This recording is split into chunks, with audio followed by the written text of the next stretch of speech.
All right, good evening, everyone. Daf Yomi for the week is sponsored by Rabbi Yehuda Greenwood, Ilu Nishmas Mercedes Bas Levi. We are on Memvav.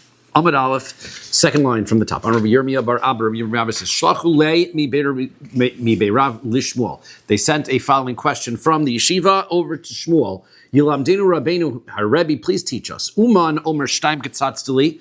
If a worker says, you owe me two, V'hala omer lo katzatzti ala achas, and the other person says, no, only one. So this is the old question. Our Mishnah had dealt with the case where the worker was demanding, he said he hadn't gotten paid yet. And there we said that the worker could swear and collect. However, the question that this is dealing with is, what if there's an argument over what the wage was? So previously we had stated that the position was that we knew what the wage, that the owner knows what the wage is. We're going to see it's not so clear. Because this is the question.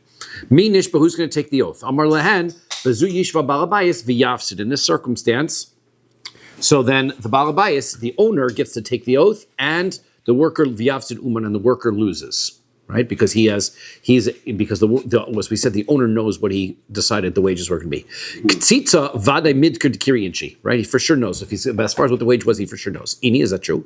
Vatani Rabbi bar Shmuel. Didn't Rabbi bar Shmuel teach as follows? Katza. Hey, how are you? So he says, Hamotzi mechavero lavaraya, right? Let's say he set the wage, so then the one who wants to prove it, the one who wants to win has to prove it. V'lo maisi raya paka. And if he cannot bring a proof, so then that's it. He loses, right? He goes. So now, amai, why should that be the case? Why should he lose? I mean, shouldn't the owner have to swear? We just said the owner has to swear. Yishav balabayis v'yafsid. The halacha should be the owner should swear, not that the worker shouldn't lose without an oath. So v'yafsid uman, Ray said that the owner has to swear v'yafsid uman, and then the worker loses. Rav Nachman says, let's dod kitani. This is talking about the two different, it's the same answer, it's just from two different perspectives. O mevi raya v'itol, either the worker is going to have to bring a proof, and then he can collect his extra wage. Or else the owner gets to swear and then the worker loses. But either one of those two solutions. And then the worker loses. I keep stopping before that word. Meisve, we ask the following question. Let's say a person gives his talis to a worker, right? He says he needs somebody to, let's say he gives it to the cleaners, right? He gives his talis to the cleaners.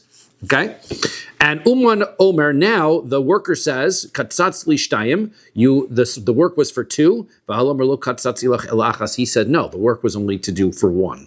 Right. So now, kolzman should tell us biad uman. As long as the worker is in possession of the talis, al balabayis lahaviraya, the onus of responsibility of proof is on the owner, right? Because the response we have a chazaka that basically whoever's in possession, he's the one who has the right to claim whatever it is that was owed. So now, since the cleaners is the guy who was the person who holds on to it, so he has the right to be able to say, no, this is what the wage was.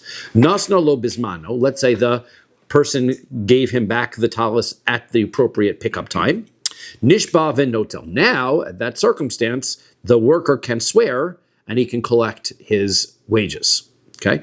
Avar zmano. So if it's now the next day, right? He picked it up, right? His wife picked it up. Now he comes the next day to pay, and he says, actually, it was two, and he says, no, it was only one. Then the worker has to bring a proof. Now he loses now the owner, the transference of responsibility transfers over to the other side. Now the worker has to bring a proof. Miha nishba v'notel. Now, the middle case, though, was that he came at the right time and he was able to swear, the worker was able to swear and collect the higher wage. Amai, why should that be? Didn't we say Yishba Balabayis V'Yafsid, that we said that the owner had the right to swear that was the lower wage and then the worker loses V'Yafsid Uman. I keep again stop before Yafsid Uman. V'Yafsid, I always stop at V'Yafsid. V'Yafsid Uman. Rav Nachman Bar Yitzchak says, Hamani, who is this? Rabbi Yehuda. This is Rabbi Yehuda's opinion. Clearly, it's not universal when there's a dispute as to the wage and it's payday, who wins, right? Da'amar, he's the one who says, Kolzman sheshvua nota eitzel barabayis. He says, Sachir nishba v'notel. He says that whenever we have a circumstance where there would be a Torah oath on the owner, so then we transfer it over to the worker and he can claim. So we give him that right. Now, why is there an oath on the owner? There's an oath on the owner because there's an argument over how much he owes. You owe me 2, I only owe you 1. Okay, that's what we call modav mitzvahs. That's the circumstance where you've admitted to part of the claim. So now that that's the case, the owner should have to swear. But we created the rabbinic enactment that the worker was going to be able to swear and collect in that circumstance. So that's why. Okay. So now the question is, hey, Rabbi Yehuda, where do we see that Rabbi Yehuda holds this way? If you take a look at Rabbi Yehuda in our Mishnah, Achmuri kamachmir, Rabbi Yehuda, in our opinion, isn't the lenient one when it comes to the worker. He's the strict one when it comes to the worker. Right here, he's being lenient. See, the worker can swear and he can collect, as opposed to the Baal Bayis, the owner swearing and then the worker losing. Now, Rabbi Yehuda in our Mishnah, he's the strict side, because it says, it's not, our Mishnah says, Rabbi Yehuda says, sham miktsas hodah, that when there's a dispute, if the worker says, you owe me money, and the owner says, I don't owe you that money, or he says, I already paid, so then we said that the worker can swear and collect. Rabbi Yehuda is strict, and he says, no, not unless the owner admits to part of the claim. The worker doesn't automatically get to swear and collect. So that is a stricter point of view on the worker. So how could you say Rabbi Yehuda? So that's clearly not our circumstance. Our Rabbi Yehuda, the Rabbi Yehuda that we're quoting now, is being lenient on the worker. We're allowing the worker to swear and collect. No, this is not Rabbi Yehuda Bar Eloi. Ella, Rabbi Yehuda de Braisa. This is Rabbi Yehuda de Braisa. Did Tanya win a Braisa? Sachir. Kozman shelo avar alav zmano. If you've got a worker, as long as the time for the payment has not passed, harei nishba v'notel, he can swear and he can collect. V'im lav, and if not, eino nishba v'notel, so then he cannot swear and he cannot and collect. V'amar Rabbi Yehuda says, Masai, when is that? Bisman she'amar lo tein li schari, chamishim dinar sheyesh li biyadcha. That's when we have a circumstance where he says, you owe me $50, right? That's my work for the day. And vehu omer hiskabal mehen dinar zahav, and he responds, no, you already got part of it. You already got back 25. O shamar lo shtaim ketzatzta, or the argument is you owe me 2. V'hala omer lo katzatzti lecha elachas, and the other person says, no, it was only 1. So there's a moda again. He's admitting it. Aval, however, Omer lo schartich miolim. If the owner would have claimed that no, I never hired you in the first place. So then Oshamar lo schartich v'nasati l'scharcha, or he would deny the whole thing by saying I did hire you, but I paid you the entire wage already. Then amotzi mechaver al varaya. Then he'd have to bring a proof. But we see from here that Rabbi Yehuda clearly is saying that all circumstances, as long as there's a partial admission of claim, we always flip the oath back onto the worker, and the worker has the right to swear and collect, even though it's the owner who's denying half of the claim, because of what we said, that was to the benefit of the economic society for the worker to be able to make such a claim. Maskifla Rav Shisha braid Rav Idi. So Rav Shisha, the son of Rav Idi, asks the following question: Ella katzatz Rabbi Yehuda hi velo Rabbanan. Okay, so now what's going on? You're saying that the circumstance where the wages they're arguing about what the set wages is, right? So you're saying it's Rabbi Yehuda and it's not like the Rabbanan. Okay, so now Hashta hechi demachmi Rabbi Yehuda mekili Rabbanan.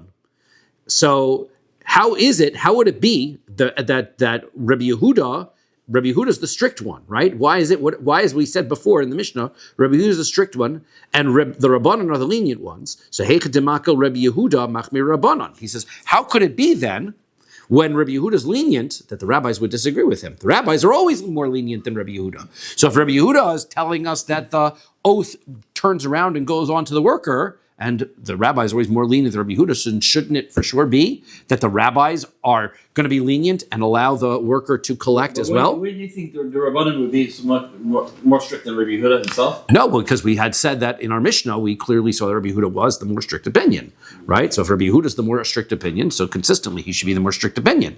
Ve'elamai Rabbanan, so ve'elamai Rabbanan. So he says, well then, who is this opinion that is the stricter viewpoint here that holds that the owner is able to swear and then the worker gets nothing? Who's that opinion, right? If Rabbi Yehuda already allows the worker to swear and collect, and he's the stricter opinion, and the rabbis have to be less strict than him, so then you don't have anybody who holds that the owner is able to swear and the worker loses. So it is, so Ve'ella So rather, what it has to be that it is true. The Rabbanan are sometimes the strict opinion, sometimes the lenient opinion. And if that doesn't make sense, Rabbi Bar Shmuel, that statement, that brisa which we have Rabbi Bar Shmuel says, katzatz, that if they are arguing over the amount of the work, hamotzi mechaveiro lav haraya, the worker has to bring a proof. That is mani. Who is that opinion? That's lo Rabbi v'lo Rabbanan. If Rabbanan are going to be the lenient viewpoint, we know that's already not Rebbe's viewpoint. We know that's not Rabbi Yehuda's point.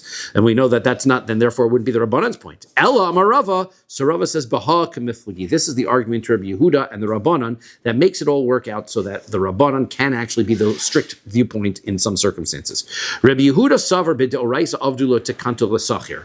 Rabbi Yehuda holds that whenever his consistent opinion is that whenever there is a Torah oath on the owner, because he's admitting part of the claim and denying part of the claim, we made a rabbinic enactment and said that the worker can swear and collect. That's consistent across the board. Sometimes the Rabbanan, Ubid Rabbanan, Havai Takanta. Now that makes that a rabbinic enactment. The Takanta l'Takanta lo av dinon. And as far as then, we are not going to make a further enactment in order to allow the oath to allow the worker to be able to take an oath and collect when the owner is denying the entire thing, right? That would be an additional rabbinic enactment, and that would be an extra step. We're not going to go 2 steps with rabbinic enactments. Always go only 1 step with rabbinic enactment. For Rabbanan Savri, the Rabbanan's consistent viewpoint is, but the Rabbanan Nami Avdinan Takanta L'Sachir, Uketzitza Midker Dakir, that he says that, no, this is all one rabbinic enactment. The rabbinic enactment was establish and allow the worker to swear and collect. That was consistent. So therefore, the fact that sometimes he swears when there's a Torah oath on the owner, and sometimes he can even swear and collect when there's no Torah oath on the owner, that was all one rabbinic enactment. They made one general enactment that the worker can collect without the owner's oath involvement, okay? Or consent. Yeah, exactly. So now, but as far as, well, if that's, then why are they not consistent and allow him to collect even when they're disputing the wage? The answer is because they said, but there is a rule that the owner does remember what he set the wage as. So therefore, that's their boundary. So therefore, even though Rabbi Yehuda comes out more lenient in that point of view, it's not a matter of lenient and strictness. It's a matter of different perspectives or goals in establishing what the enactments are going to be. Okay, next. Mishnah says, Nigzal, if a person had an object stolen from him, so then he's able to come to court and swear and say that this person people saw him take something, right? People saw that this guy who I owe money to came into my house, took something from my house, and now I want it back because he had no right. That's not how I'm going to pay, by him stealing something from me. So now, Ketzad, what's the case here? Right, we had the witnesses testified that they saw the guy go into the house and take something as a collateral for the loan at some future point. Now, but was he allowed to break into the house to begin with? He's not allowed to break into the house at all. Can't do that. But the guy did it, and now he wants to be able to get his object back. So he's taking him to court and say, "You stole something from me." And then now we're saying that the person can swear and get his object back. Okay. The Dilma lo mashkanu. How do we know the guy stole something from him? We just know that he went into the house, right? So the answer is mi lo amar Rav Nachman hayman denakat narga biyadeh. Right? Wasn't there a case where Rav Nachman said there was a person who took a ingot, right, some kind of a chunk of valuable metal in his hand? The amar ezel ve'ak tole. If somebody took a axe in his hand, the Amar, and he said, I'm going to go chop down so-and-so's tree, right? This guy makes this declaration. I have my axe, we go chop down his tree. Then they find the tree is already cut down. Veshadi, and it's thrown onto the side. So we never saw him do it, though. He announced he was going to do it, and then it was done. Lo amrinan dehu katle. We can't make the presumption that he's the one who cut it down and he has to pay for it. He's the one that made the announcement. That's correct. So there you see what Rav Nachman is saying is, just because somebody says they're going to do it, and just because it looks like he did it, doesn't mean he did it. That's not enough to make him pay. Hence, in this circumstance, just because witnesses saw the guy go into the guy's house, and just because the borrower says that he took something, how can you make him pay? Just based on that. Mm-hmm. So, because of an inish to gazim v'lo avid, some people boast and they don't actually carry it out. That's what happens sometimes. So, chanami de gazim v'lo avad. Same thing here. The guy made a little bit of a boast and he didn't do it. So, ema umashkeno. So the answer is the witnesses saw it. The witnesses saw him take something. So now it's not in dispute. The witnesses saw him take something. Okay. So why didn't they see what he took? Right? They saw witnesses saw him take something. Why didn't they see? He took something and he shoved it under his cloak. They didn't see what it was. So they know he took something. That's for sure. They just don't know what it was. Now the borrower can swear that it was this and get his object back. That's our circumstance. Amar of Yehuda, Ro shehit min kelim tachas knafav. Right? Let's say they saw that he hid utensils under his garment. V'yatza, and he leaves the premises. Ve'amar lo k'chen biyadi. Now, he gets caught with these items, right? And the person says, hey, you stole that. And his answer is, no, I bought it from you. Okay? So he's claiming, you're right, you had it, but now I have it because I bought it from you. Eino naman. So now he's not believed, right? So now, he has to return the object. Because somebody witnessed that he was taking something out of his house under his cloak, and that seems odd and fishy, and so therefore that in connection with the fact that he has now an object, the fact that he claims I bought it isn't going to help him. Now, if it was a normal circumstance, the person says I bought something from you, we would believe him, right? But there's an additional element here that somebody saw him sneaking something out under his cloak. Or you have the receipt to prove it. If he had a receipt, that would be amazing, right? But then we would have no Gemara to be discussing, right? So now, case closed. That's correct. I had Daf Yomi Shiur before, and I had somebody who always used to say, "Why don't they just get it in writing?" Like that was the thing that bothered him all the time. Why are they always arguing? They just get it in writing. I'm like, okay, you're right, you're right. But then we'd have no Gemara if they didn't get it right. They got it in writing. Okay, so. Writing still needs two witnesses. Yes, but that's what he always wanted to know. He always wanted to bring everybody. Okay, yeah, but people don't. So usually people trust each other, and then then they make that mistake. Okay, so now, velo amra. Now this rule that we said, ella bal habayis she'eno asoi limkor kelav. This has to be in a circumstance where we're talking about an owner who doesn't normally sell things. Because if it's a store, and the guy says, "Hey, I bought that at your store," well, that's reasonable. We're talking about a circumstance like, why do you have my candlesticks? You sold it to me. Why would I sell? That's unusual. That would be a weird claim. But if you had somebody who actually was selling these items, so then, okay, maybe so then Neman, he would be believed to claim that he bought it. Even if he doesn't normally sell his stuff, then we're only going to say we have to talk about things that it's not normal for him to be hiding them, because we're saying this was suspicious behavior that you hid them.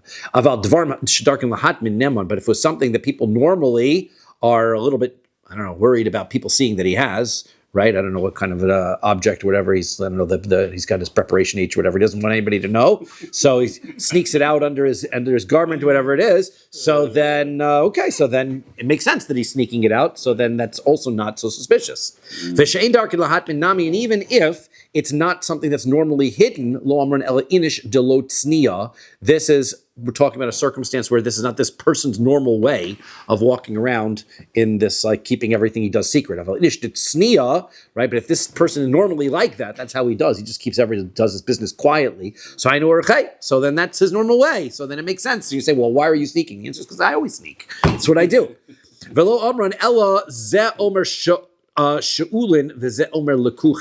And this is also only under a circumstance where the dispute was that one person says, "Hey, you borrowed that item from me," and the other one says, "No, I bought it from you." Aval begnuvin, right? But if it was a stolen item, so then lav kol kamino lachzuki inish beganvi. So then you can't accuse anybody of being a thief. That's already a little bit unusual, right? There was, at least if you're having a dispute where I say you legally borrowed it, and you say no, I legally bought it, so we can have a dispute over who the owner is. But if a guy walks around and says, "Hey, you stole that from me," no, who are you to call me a robber? That's a little bit unusual. You need some proof behind that claim. You can't simply accuse somebody. So therefore, lachzuki inish beganvi lo machzikin. Now, velo amran ela b'dvar masuyin lahashil ulahaskir. This has to be items which are normally available for borrowing, because your claim has to make sense. Your claim is that, why do I have your candlesticks? Because you lent them to me. Aval dvarim she'ein osin lahashil ulahaskir. But if it's something like your candlesticks, you don't lend those to people, right? So that would make sense. So then ne'aman. So then he would be believed. Deshalach Rav Huna bar Abin, as Rav Huna bar Abin sent the following: Dvarim ha'asuyin lehashil haskir. Right, if you have an object that is normally rented or borrowed, the Amar lukuchin hein biyadi, and he says, no, I bought them from you. So eno ne'aman, you cannot believe him, right, because he's making a valid claim, right? Kihad de Rava. Like Rava had the circumstance that apik zuga de sarbala v'safra de agadata, that he had a pair of scissors, a certain type of a scissors, which was for, I guess, for cutting clothing or something like that. Right, it was some kind of tailoring scissors or something. Cut off loose threads. Right, for that purpose. And the other one says, and the other thing he had is a book of agadata. Now these are miyosme. So the person had this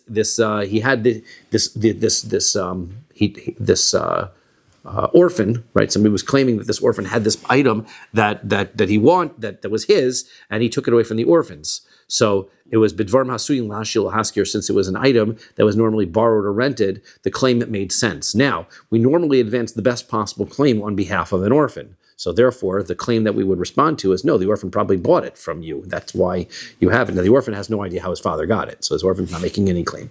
So the court would make the claim, the orphan probably bought it. So therefore, what we're saying is, so even though the court is making the claim that you bought it, if it makes sense for the claim to be that you lent it to him, because these are objects that people lend, then we're going to believe it's lent, and he has to bring proof that he bought it. So keep your receipts, right?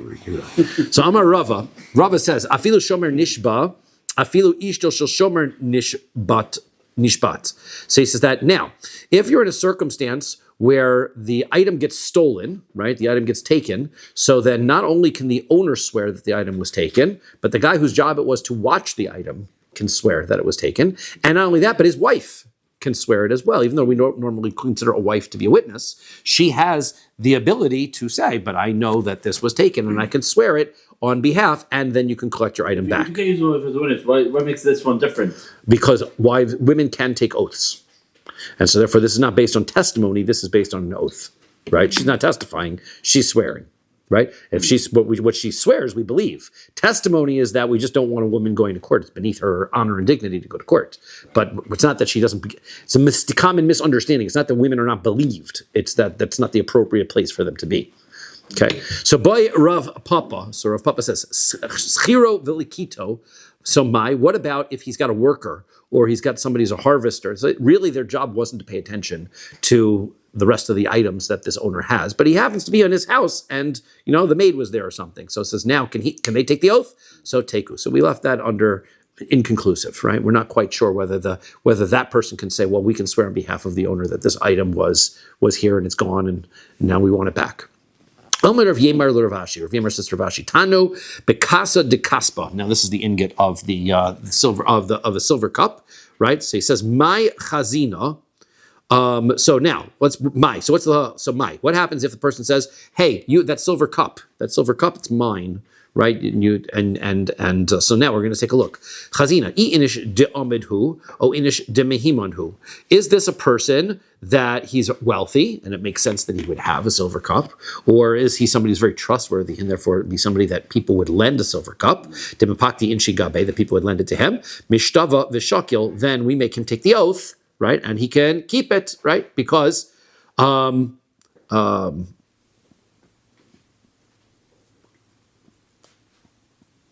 right, so then the owner can swear and get it back like any of the other items. So low, but if this happens to be a poor guy and it makes no sense that he has a valuable object, there's an additional reason to not believe his oath, right? So we're only going to believe his oath.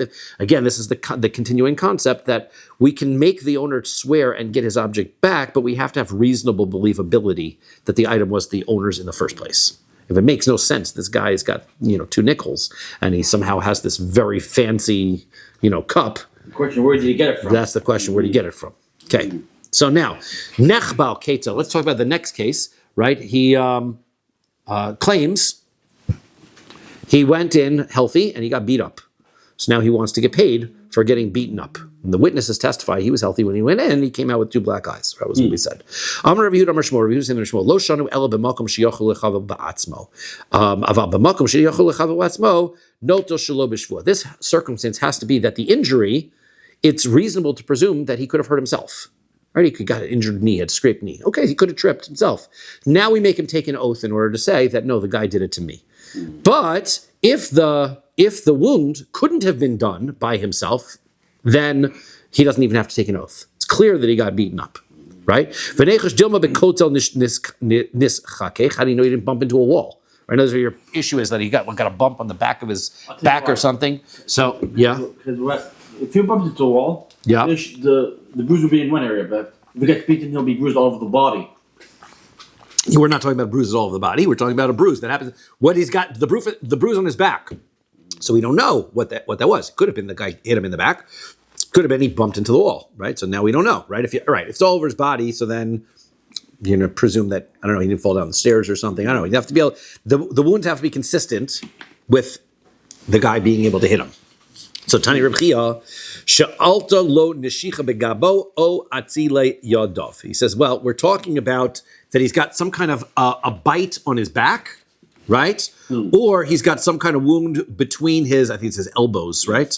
So those are places that you can't reach by yourself, right? It's not normal for you to get, you're not going to bump into a wall and get a bite on your back, right? So it's clear that you have to have, therefore it's clear that, then in that circumstance, clear that you got injured by the guy, and therefore you don't have to take an oath.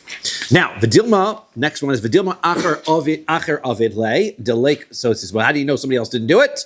The answer is delek acher, there's nobody else there. There's nobody else there.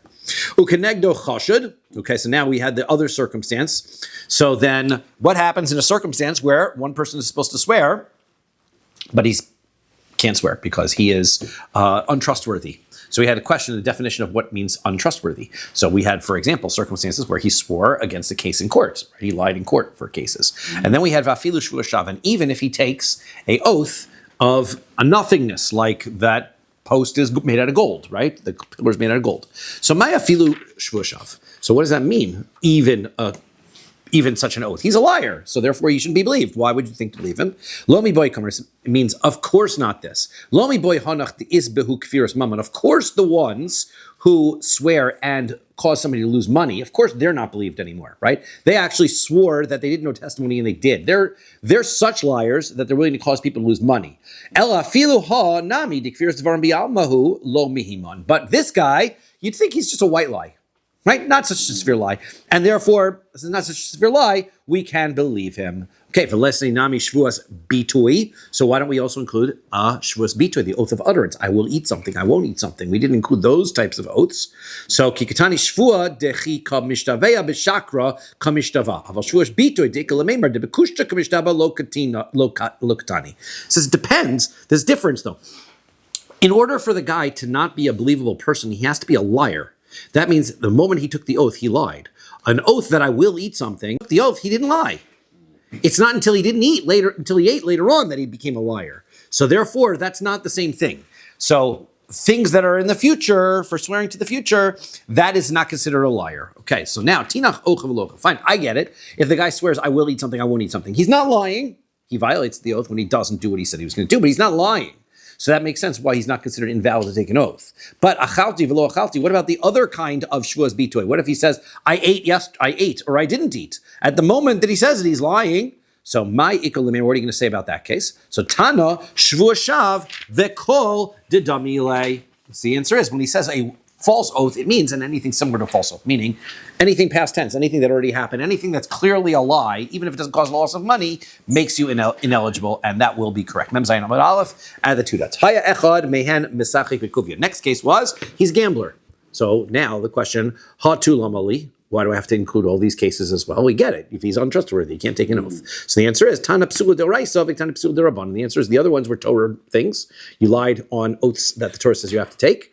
And now, these are rabbinic prohibitions. These are rabbinic things that make you untrustworthy. And the rabbi said, if somebody does that is untrustworthy, we're not going to let them take an oath.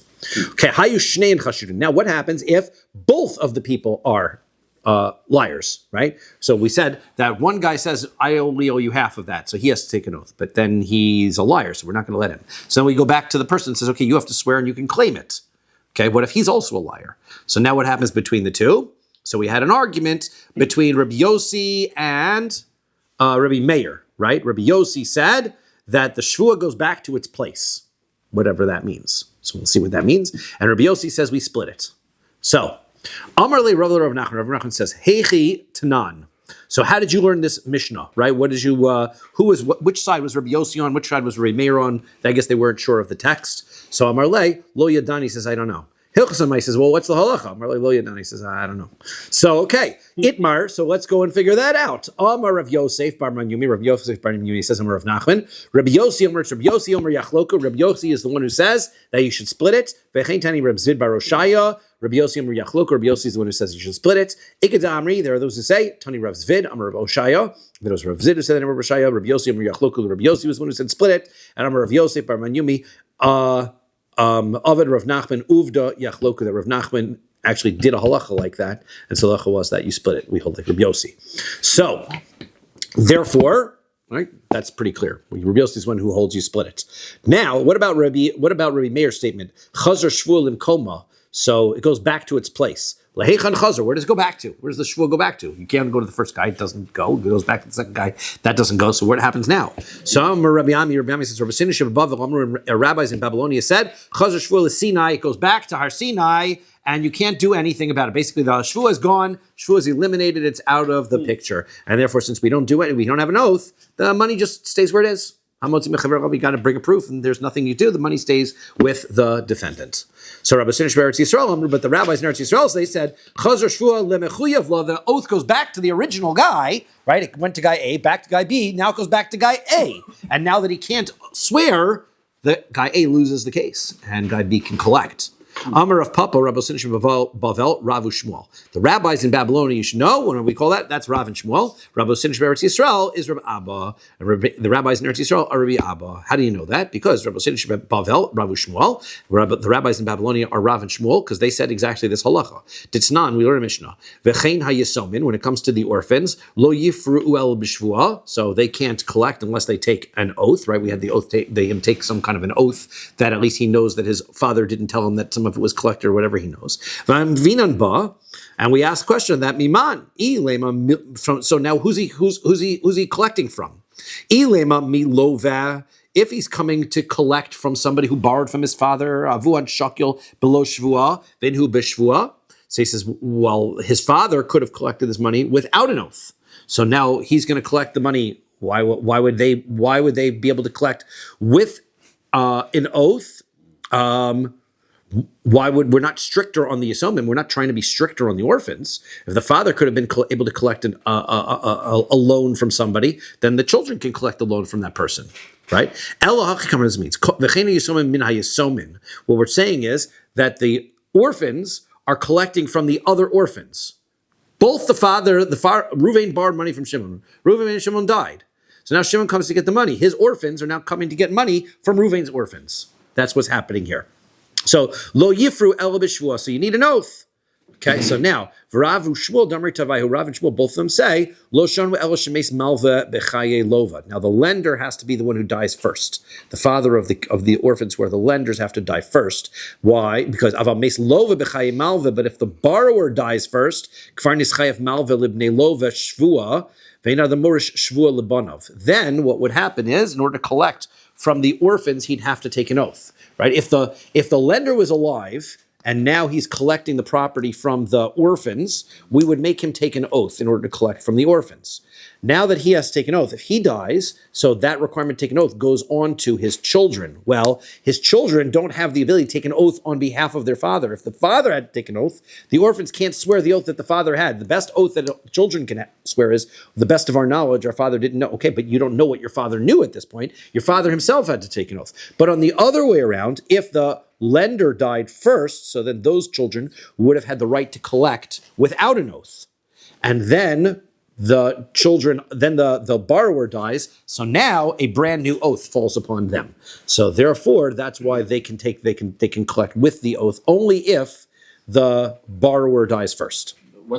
What's the new oath if the lender or borrower dies? Sorry? What will be the new oath once he dies? Well, because the difference is that if you're swearing to collect a loan that your father had, you just have to swear that to the best of your knowledge, your father never told you that he collected it, that he have no documents in your possession that indicated that it was paid, and that you're being truthful, that this is essentially, as far as you know, a loan that is still out there. right? But you don't have to say, I know for sure, like the father would have to swear in order to collect from the orphans, I know for sure that their father never paid me. That the orphans can't swear, they don't know that. Yeah, I could say that maybe, I don't know, and maybe, just maybe that. Can't collect on a maybe, right? You can never collect on a maybe, right? It has to be a little bit more definite than that. Okay, now, Rabbi Sinish of Eretz Yisrael. Now let's talk about the rabbis in Eretz Yisrael. That is Rabbi Abba. So this is Rabbi Abba. The rabbis in Eretz Yisrael were the ones who said that now instead of being able to split, right? So the rabbis in Eretz Yisrael said that the Shevuos, right? So that was the rabbis in Babylonia. So they said the oath disappears, and without the oath they can't collect. And that was similar to what we just said about these orphans. If there's no oath, then they just can't collect. But now let's talk about the rabbis in Eretz Yisrael, who's Rabbi Abba, and he's going to hold that when the oath can't get taken, so then the basin can actually collect based on the fact that the person who needs to take an oath can't take an oath. Here's the guy who steals the ingot. I knew the ingot was coming here. He takes the ingot from his friend. Okay. Also, because I love the word ingot. Also, I don't know what an ingot is, but it's in the art school, right? It says, I think it's like a chunk of metal or something. So also Kame Ravami, so he came before Ravami, Yosef, Rabbi Abba Kame, and Rabbi Abba was there. Okay. So Aisi Chad Saada to Mechatif Chatz Famine. And we had this case before, right? So he brought one witness saying that he took it. Okay, so now Amar Le in. So the answer guy says, yes, chatafti, I did take it. Vedidi chatafti, b'chatvi, but I took it was mine. So I took it, but it was mine. An ingot is like some sort of piece of metal. I think so. Yeah, it's like a metal chunk or something, right? Yeah, nugget. A nugget is a good word, right? That's a metal. Metal nuggets. It's unformed. Unformed. Yeah, good. Okay. Amar Rav Ami. So Rav Ami says, "Heichi ledaino daini lahaidino." What are the judges supposed to do in this case? He says, no matter what way I go, I'm stuck. Because Nemalei zil shlim, tell him to go pay, because after all, he admitted he stole it.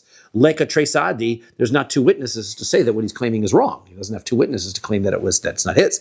Niftere, so we'll let him off the hook. Ekechad sada, there's one witness that says he took it, right? So Nemalei zil ishtava, what we're going to do? We're going to make him take an oath, right? That should be the thing. The one, we should say that there's at least one witness. We're going to make him take an oath. Kevin Damar michtov chatfi, havalei kegazan, the guy admitted it, he took it. If he admits that he took it, that makes him a thief. So now we can't believe him to take the oath. So Amarle Rabbi Abba, so Rabbi Abba says, Hava mechuyev shvuah ve'in yochli shava. This is the rule. Somebody who is obligated to take an oath and he cannot swear, mechuyev shvuah ve'in yochli shava, mishalim, he's got to pay. So there you see, that's Rabbi Abba's point, that if you can't take the oath, then you pay. Okay? Amar Rava says, Kavasin Rabbi Abba mistaver. What Rabbi Abba is saying makes good sense. Titani Rabbi Ami. As Rabbi Ami taught the following, Shevuos Hashem tiyeh bein shneim. The Shevuah of Hashem will be between the two people. What does that mean? Velo bein ha-yorshin. That means the heirs don't inherit the oath. Heichidami. What is that talking about? If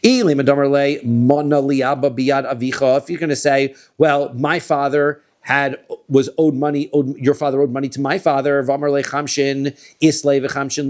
the guy said, 50 I agree to you, 50 I don't, so mali avua. So if he's admitting to it, he's admitting to his own requirement to pay now. So of course he has to pay. There's no reason why he wouldn't take that oath. So that's not the case. El alav, what the case would be is that your father owes me 100. The other guy says, I know 50 I do owe, but 50 I do not know. And this is what we said, Yehuda, that you can't collect based on an I don't know. So the person says, it could be right, I could be not be right. I can't swear that the other half I don't owe you because I don't know. So now I can't swear, says, we turn the page to Mem Zayin Beis. So Iyamar Bishlama Aviv Kihai Gavna Mechayev. So I understand in this circumstance, the father would be responsible. So therefore, Itzrich Kro Lemiftar Gabi Yorshin. That's why the pasuk would have to say that you have a pasuk that says, under this circumstance, the heirs don't take the oath, because the father would take the oath. And what do you see? That since the father was obligated to take the oath, and he couldn't take the oath, he'd have to pay, and therefore that proves Rabbi Abba's point. Somebody who can be liable to an oath that he can't take, and nevertheless, the oath still stands, and he has to pay. Ella Iyamart Aviv Ki Hagavna Nami Potter, but if you're going to say that in this circumstance, okay, the father is off the hook too, so Kra Gabi Yorshin, Lamaliadam, why do I need to tell me anything about the heirs? The father wouldn't have to swear under a circumstance. He says, I don't know. That's not enough of a claim to require him to take an oath, so then the heirs also for sure don't have to take an oath, and if that's the case, I don't need this pasuk. So then what's the point of the pasuk?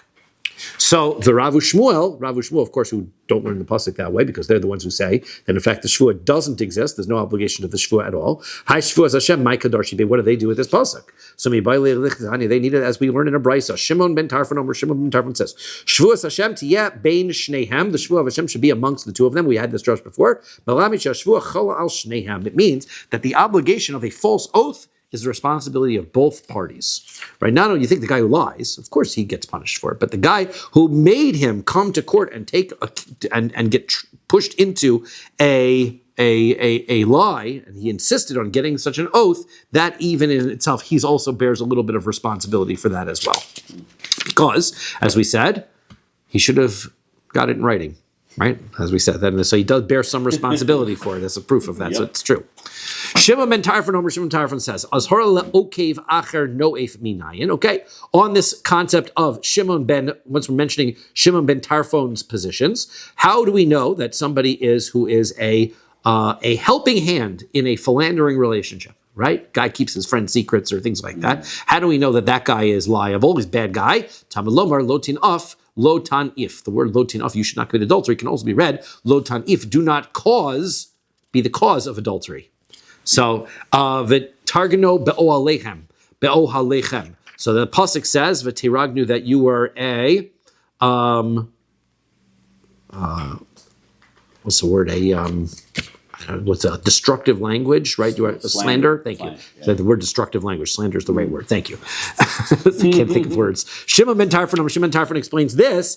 Tartem v'ginisem ba'alo shalmak. This again, it makes good sense. This is not actually our parsha about this, but it's about the spies, right? It's about the spies. Pasuk in Devarim about the spies, that they spoke slanderous about in their tents about Israel, and that's what Rabbi Shimon ben Tarfon explains, that they spoke slanderously about the tent of Hashem's land. Adna Nahar Gadol Nahar Pras. They went to we talked about the borders of Eretz Yisrael. It goes until the great river, the Euphrates River. Shimon ben Tarfon says, Karov legabe dehina. Ve'idon. He says, because, why is it called a great river? The answer is because something that is close to something important, if a person touches somebody who's been anointed, you get anointed too, right? If the person has oil poured on them, so then you touch that person, you get oil as well. So therefore, that's why it's a great river, because it comes close to Eretz Yisrael. That's what makes it great. But Debei Rabbi Yishmael Tana, they had the similar teaching in the yeshiva of Rabbi Yishmael. Eved melech kemelech. A slave of a king is like the king, right? He's a slave, right? But nevertheless, when he walks around, people treat him. He's a member of the royal court, so therefore they treat him. You think that he was a slave, they would be treated. That's correct. Not so. If the member of the king's court goes around, right, you don't get to push him around, right? You treat him like the king. Because treating him respectfully is like treating the king respectfully. Next case of Mishnah was Chenvani al Pinkoso. The storekeeper was believed to swear that he gave the items to the owner said, when my workers come to when instead of me paying my workers, give them store credit. And so the workers showed up and he gave them the stuff. And now the workers said, we never took anything. So in that circumstance, that would be lying right there. So we don't know who's lying, right? So now the store owner says, I gave them the stuff, and the workers say I didn't. And so now the both of them can swear, and this guy has to pay. Right, this guy has to pay from two sides. So Tanya Brisa, Amar Rebbe, Torach Shevuah Zu Lama. So he says, what is the purpose? What is the value of this oath? Right, this seems to be that you are creating a circumstance that somebody's for sure going to swear falsely. Right, Amar Le Reb. So Reb says, Tanina, we learned this in a brisa, a Mishnah. This is a Mishnah. Shneim nishbayin v'notlin mi bal habayis. Okay, so the two of them are able to swear, and they're going to claim it from the owner. So kibli mina olo kibla mina mine. So he says, okay, so did he accept that, right? He says, where do we have such a concept that you're going to swear? The answer is the Mishnah says so. Okay, so do you say, okay, if the Mishnah says so, I guess you're right. So Toshma, so come and listen to Tanya, we're going to brisa. Rebbe Omer, Rebbe says, Paulin nishban lechenvani. So the workers are going to swear to the storekeeper to say that we never took it. Im isa lebal habayis mi boili. Now, if what he had accepted, the statement was made, so then the Mishnah should say that they swear to collect from the Baal Bayis. They shouldn't be swearing to collect from the storekeeper. If you're swearing to collect from the storekeeper, it means that the storekeeper then does not have the right to go back to the owner. So Amarava, Paulim Nishban LeBaal Bayis b'mamad chevrani. What has to happen is that the workers have to swear to the owner to collect, and the storekeeper is there. You make the storekeeper stand there so that they are not chutzpahdik, right? They don't want to say, we never got it. No, the storekeeper's right there. He's like, what? I gave it to you, right? Kihechi dirachasvu mine, so that they'll be embarrassed. They'll be embarrassed to lie. Okay, Itmar, we have said, Shnei kite edim, hamakshim zuazu. Now, let's say you have two sets of witnesses. They come to a court case, okay? One set of witnesses says you're liable. The other set of witnesses says you're not, okay? Now, one of them is lying. So now these witnesses leave court. Can you accept them as witnesses in another case later? No. Or do we presume that they're now liars? Well, we don't know who's a liar. No, you presume both of them are liars until we find out. Some are Rav Huna. So Rav Huna says, Zuba bifnei atzmo meida, Zuba bifnei atzmo meida. We don't know who's a liar.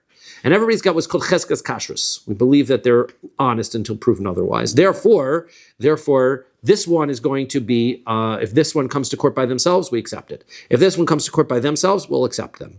But if they come to court together, that's when we're going to have a problem, right? Because you can't both be right. You assume both of them are liars until We're going to assume both of them are truthful unless they both come together, at which point then we're forced into saying one of them lied. Rav Chisda Amar, no. Rav Chisda says, Bahadi Sahadi Shakri Lamali. What do I need these lying witnesses for? They're all lying, and Yehuda likes that answer better, right? They're all a bunch of liars, and we're not going to accept them at all. Okay. Now, in certain cases, Shnei Malvin or Shnei Lovin. Let's say we have a court case.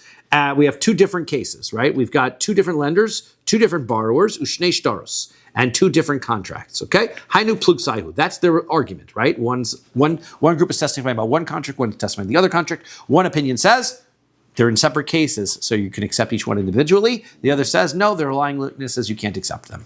Milve, what if you have one lender, milve velova, ushnei shtaros. Let's say you have two, the same borrower and lender have two different loans. And one set of witnesses is going to testify one loan, one's going to testify the other one. So then, yad bal shtar al tachtona. In that circumstance, everyone's going to agree that one of these guys is a liar, one of them is telling the truth. Which means that the safe way to go is whatever's the lower contract amount, that's the one that you have to pay. Because if either the higher contract is right, in which case they owe the higher amount, or the lower contract is right, in which case you pay the lower amount, but you can't prove it's the higher amount, so therefore we're going to go with the lower amount. So at least he's going to have to pay the lower amount. Shnei malvin v'lo v'echad. Let's say you have two lenders and one borrower. So ushnei shtaros. So now you're going to have two different loans here, right? Two lenders, two different loans, same borrower. So Hainu Masnisin, that is the case of our Mishnah, essentially, right? That's our Mishnah, where two different people are coming to claim from this owner of this, right? The workers are claiming you never paid, and the storekeeper is claiming is that you never paid, and so therefore the two of them can come and force this guy to pay, and this is the argument, right? Or are we going to accept the two different conflicting witnesses or not? So that's subject to dispute of our Mishnah. Beis lo v'numal ve'echad. What if you have two borrowers and one lender? Ushnei shtaros, and there's two contracts. Now what happens in that case? So that case, teku. There it's not so clear. Are we going to look at it and say it's basically one case because you've got one borrower and he's bringing and the witnesses are against him, so you can say, look, both of these guys can't be. Now, if one of you, because each one of you has to prove that you're right in order to collect from me, you're two individuals. So do I look at it as two separate cases against me, or do I look at it as both of these things simultaneously can't be true? So that we're going to leave that, because we're not exactly sure whether to look at that as, now according to the opinion that says that we're always going to consider them liars, of course it's no good. But according to the opinion that says that we would accept one of their testimonies, it's not clear what the halacha would be in this case. So we leave that. Mesa Rav Huda Bar Yehuda. Rav Huda Bar Yehuda asked the following question. Echad Omer Gavoa Beis Mardos. They're testifying about the moon, Mem Chesam and Aleph, testifying about the height of the Rosh Chodesh moon. One says that it was 2 ox goads high. They would measure things off. They would have their ox goad. That's what they would normally carry around, a little walking stick. So in order to measure, they would go, like, that's the horizon. It was two ox goads high in the horizon. Ve'echad Omer Shalosh. The other one says 3. Edus and Kayemis. That's fine witness testimony. That they may not have had the same ox goad size. They might not have seen it from the same perspective. That's not contradictory. Echad Omer Gimel, Ve'echad Omer Hey. One says 3, one says 5. Edus and Betable. Then they can't combine together and be witnesses. However, when start from Edus Acheres. However, you could take one of those guys. If another guy walks into court and he says 3, you could take the guy who said 3 and combine him with that other guy and now make good witnesses. So now, my lav le'edus mamon, what does that mean? So we're presuming that it means is that we're going to, sorry, I gave away the answer already, but it means that one guy said 3, one guy said 5. So you could take them and use them for other court cases. So we presume that means that now, even though one of them is clearly not truthful, right? So we're going to still take them and use them in a monetary court case, which means that we hold like the opinion that says that despite the fact that we're not sure if he's telling the truth, we will accept them anyway. Rava says no. What we're saying is if a third guy walks into court and he says 3, right, 3 ox goads high, we can take the guy who said 3, combine him with the guy who said 3, and make that a new testimony for Rosh Chodesh. Dahavi lahu trei v'chad, because in that circumstance it becomes 2 against 1. 2 guys said it was 3, and 1 guy said it was 5. So it becomes 2 against 1. 2 beats 1. But you know limits of the Jewish calendar. So how would you know? They didn't have a calendar, right? They were always just determining Rosh Chodesh based on the moon. Right? The guy who has 1, he's irrelevant. So therefore, doesn't even matter that he's contradicting. So if you had 2 guys who said 5, 2 guys said 3, then we'd be back to our question. They'd be contradicting each other. Amr lechenvani, guy says to a storekeeper, "Tain li dinar peros. I would like for you to give me for a dinar of fruit." Right? So now we had this argument. The guy says already paid. Who takes the oath and who collects? So Tanya, we learn a brayso. Rabbi Yehuda says, "Emasai." When is it that we have this argument about who collects and who doesn't collect? So bisman shaperos tziburin umunachin. Right? What happens is they gathered up the fruit, they put it on the counter. Right?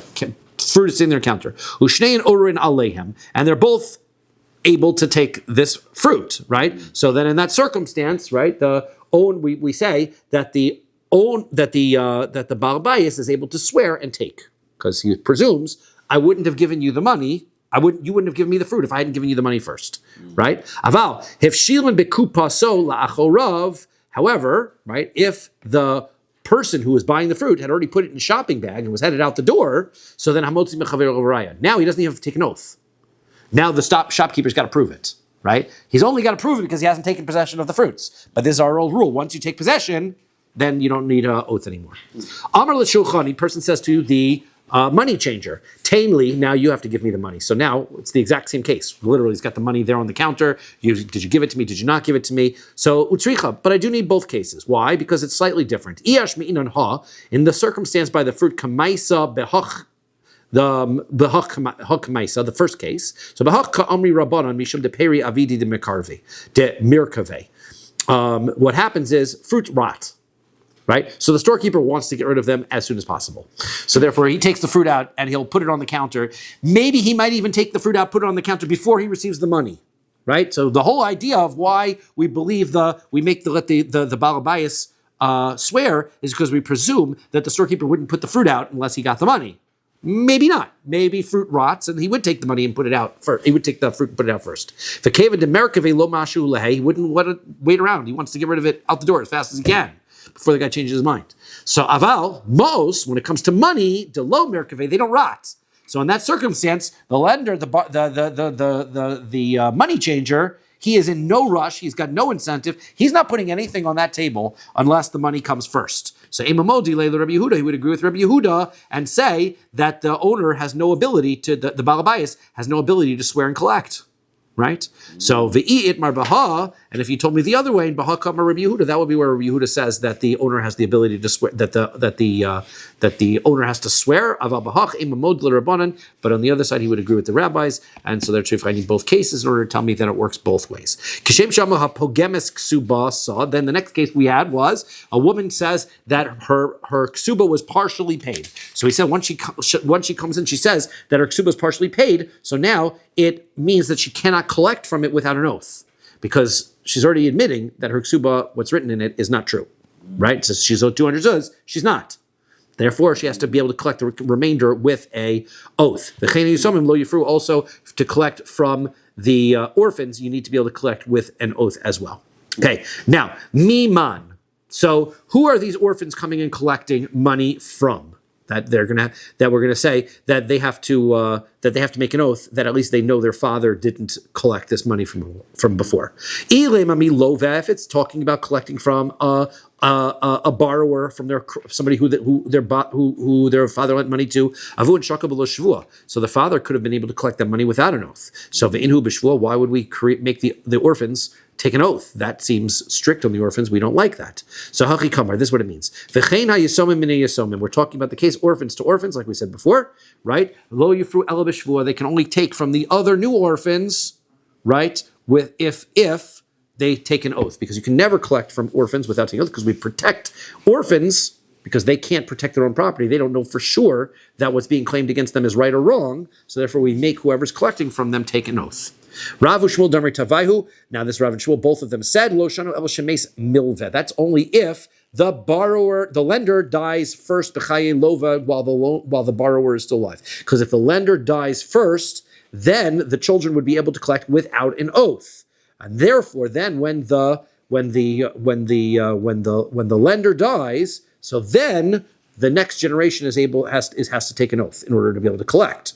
Aval meis lova b'chaye malva. But if the borrower died first, that would mean kvar nischayev milva libnei lova shvua. That would mean the father would have already had to swear to the orphans in order to make his collection. Now that the father has to swear that he 100% guarantees that he didn't take that money, when he dies, his heirs have to make that oath. His heirs can't make that oath. So therefore, because they don't know 100% what their father did or didn't do. So therefore, under that circumstance, if the borrower dies first, the lender is not going to be able to take that oath and collect.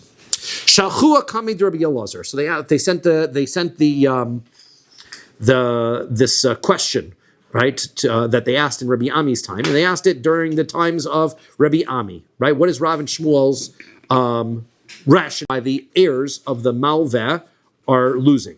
So he says, Shvuazu mativa. What is the reason why they're going to make them take this oath? Shalach lahu yorshin nishban. What is the nature of this oath that these heirs are taking? So they said to them, Nishboin shvuas yorshin v'notlin. So he says what they do is, I don't know, I skipped a line somewhere. Right? Shvuazu mativa. Shalach lahu. So he said back to him, oh, sorry, I didn't. Okay. Yorshin nishba shvuas yorshin. They make an oath, right? Their oath is, as we had described it before, so they make an oath of what we call the oath of heirs, meaning they don't swear we know 100% what our father did, but they swear an oath that they know that their father didn't tell them that it was paid, that they didn't see any contracts or the like. V'notlin, and they are able to collect based on that. That's as far as it can go. So Shachua bimei Rabbi Ami. So they sent to Rabbi Ami also the same question.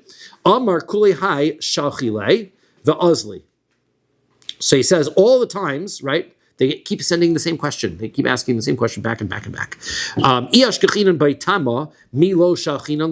So he said, if I had found, right, a good reason why Rav and Shmuel had said what they said, right? So I wouldn't keep asking them the same question. I don't like the answers that they keep sending me, that's the nature of the shua. Ella Amr Biami, so Rabbi says, Holva also lidon nema b'milsa. But since nobody else could give us a good reason, I'll give it a shot. Let's try to give it a Amad bidin umes, right? So let's say that the circumstance is like this, that the lender comes to court, right? And he says that they make this guy take an oath, right? And then he dies. Kvar nischayev malveh libnei loveh shvua, okay? So then, in that circumstance, the lender, right? So then, the lender was obligated to the children of the borrower already an oath. Ve'ein adam morish shavua libanav, and he can't, as we said, can't transfer that over to his heirs. Lo amad bedin, but if he didn't come to court, right? So there's never an obligation to take an oath in the first place. Umeis, and he dies. Yorshin nishbain shavuas yorshin. Then the heirs can take the oath. His chiddush is that even if the father of the lender dies first, right? Nevertheless, the heirs can still take that oath because he never went to court and was never obligated to take that oath saying, I guarantee 100% that your father never took the money, that I never got money from your father. Okay? So he could take that money. So Maskif, I lost my place again. Maskif Rabbi Nachman?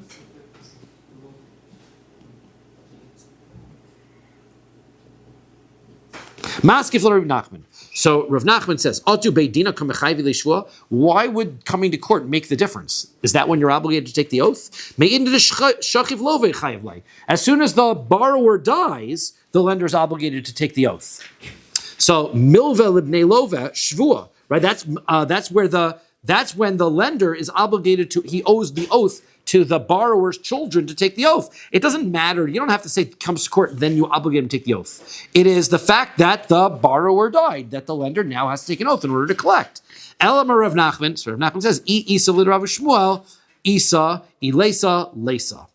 So he says, so the question is like this: either, right? The halacha is like Rav and Shmuel, that the lender was going to lose he's going to lose the loan, right? So then the halacha is like him in all cases, regardless of whether he went to court or not. And if the halacha is not like him, so then he's not going to lose it in all cases, whether he went to court or not. Alma misapkale. Now, the way that Rav Nachman sounds is like he wasn't sure what the halacha was. Right? I mean, if the halacha is this way, then it'll be this way. If the halacha is this way, then it'll be this way. From Rav Yosef Bar Manyomi, but didn't Rav Yosef Bar Manyomi say Ovid Rav Nachman uvda yachloku? That Rav Nachman, in fact, said he split it. He said that he had the circumstance that you're going to split the money, and that means that the halacha is not like Rav and Shmuel, right? Because Rav and Shmuel said, well, if you can't swear to collect, then he loses the money. Right? We had that circumstance. That was the argument that we had before about if you can't take the oath, do you lose the court case? Or do we hold like Rabbi Yossi and you split it? He sounded like if you can't take the oath, you split it. So the answer is Lidvarav de Rabbi Meir Kamar. He's saying according to Rabbi Meir's opinion, right? Vilelos Sphere. He doesn't hold like Rabbi Meir. Rabbi Meir. The question was Rabbi Meir. Would Rabbi Meir hold that in such a case would you swear and collect? Would they not be allowed to swear and therefore you'd lose his money? He doesn't hold that way. He holds like Rabbi Yossi, who says you split the money in that case. Okay, Mesev, Rabbi Oshaya. So Rabbi Oshaya asked the following question: Mesa your sheha. Maskirin es ksubasa ad esrim v'chanesh shanim. Okay, so a person died, and his wife did not come and collect the ksuba. Okay, she dies, so her heirs remember. Right, they come along and they say they want. So what's it called? It's the amount of time you have to make to make a claim in court? Oh, it's like statute of limitations. That's right, statute of limitations. 25 years. Get 25 years to be able to make that claim from the time that the husband died, right? Because after that, right, then it's good. So what is the circumstance? So now, even though, right, they're not going to be able to they're not going to swear that she didn't pay, right? She's not going to be able to swear because the heirs are now coming and making the claim, right? So they shouldn't be able to swear. So therefore, they shouldn't be able. This is not like Rav and Shmuel, because Rav and Shmuel should say that she should be able to collect it all immediately because the heirs aren't going to be able to swear that she didn't get the money. So I'm asking what's going on here. Shedishba v'umesa. She already took the oath. She swore she hadn't gotten paid. And then she died. And with that knowledge, the heirs now don't need another oath. They already know what the claim is. And they have 25 years to be able to claim it. Okay. Tashma, come and listen to the next case. We're still down to it. Still down to. Okay. Nasa Rishona Umesa. Okay. This fellow, right, person was married to one wife and she dies. Nasa Shnia. So then she marries the second one. Vamesu, and then he dies. Okay? So, Shnia v'yorsheha kodmin liyorshe harishona. So, the second wife's ksuba and her heirs can collect before the heirs of the first wife. Because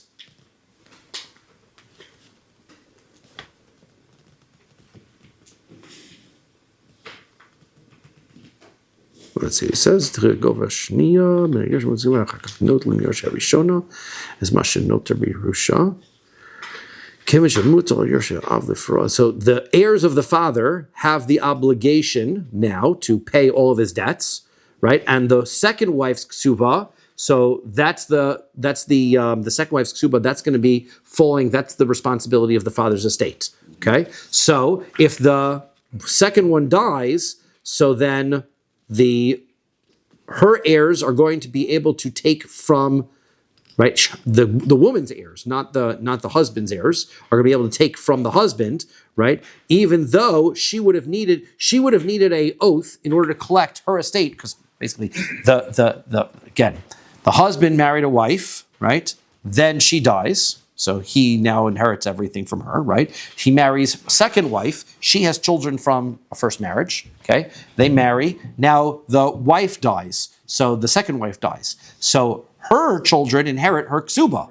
Now the question is, why should that be? Shouldn't it be that since these children are collecting from the husband, that means that these orphans are collecting from the orphans of the husband, which means that they should have to take an oath, which they cannot take because orphans taking from orphans and they don't know what their mother took or what their mother did not take. And so therefore, they wouldn't be able to swear. So the answer is this is also a circumstance where the second wife swore, right, that she didn't collect, that she didn't get the money first, and that's why there is a claim and can be able to take. Next case, Toshma. Aval, Yorshav Mishbayin Mashbiyin Osa es Yorsheha, the es Habayin Birshusa. So this says she should have been able to, she should have, this is, the Mishnah says about a woman who admits that she collected part of her ksuba, and so therefore she should have to swear, right, in order to be able to collect any of it, right? But when she got married, her husband wrote that she can collect her ksuba without taking any oath. Okay, so now because the halacha is that the husband can't make her take an oath in order to swear to collect the ksuba, right? But aval, however, your shav mashbiyonosa. But if the husband dies, the heirs who didn't make her take that oath can make her swear that she didn't collect first, because that's their oath upon her. As your shav mashbiyon osa as your sheha the es habain birshusa. And also, if she sold her ksuba and somebody else wants to collect it on her behalf, the orphans can say, we are requiring you as the orphans of the estate to take an oath. That means that this is a circumstance where she hadn't sworn beforehand because the original husband wouldn't have made her take an oath.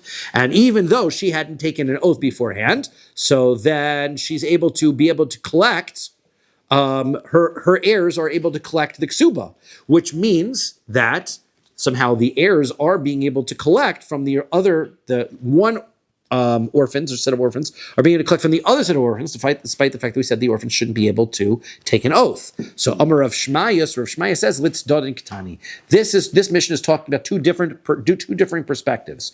Osa be'almana, the case, right, where the heirs are making her swear. That's the woman herself, right? She has to be able to swear to be able to collect from the orphans. The yorsheha, but that which we say, the heirs of the woman, that's begrusha. That's a circumstance where the woman got divorced first. So therefore, once the divorce happened, then the husband says, "Okay, I want you to swear that you collected from the estate at that point," and therefore there was an oath that came first. And as a result of that oath, that's why the heirs are still able to collect. Her heirs are able to collect because there was an oath that took place. Okay. Meisiv Rav Nasan bar Hoshaya. So Rav Nasan bar Hoshaya asked the following question: Yafa koach habein mi koach ha'av. You know, the owner, the child of the lender has a little bit more power than the father himself to collect the loan.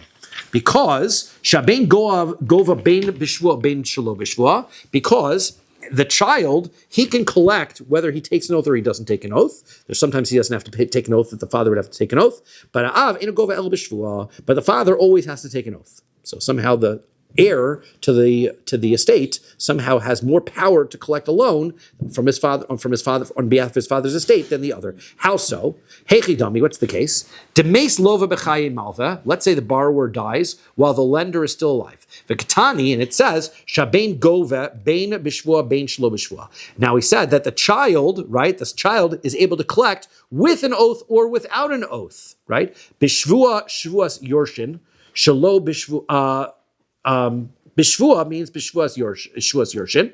So that means the Shvua means that with the oath against the other heirs, because he can make the other heirs take the oath that they didn't knowingly receive payment. The Shelo Bishvua, and there's a circumstance where they don't take, like Shimon Gamliel, Amar of Yosef.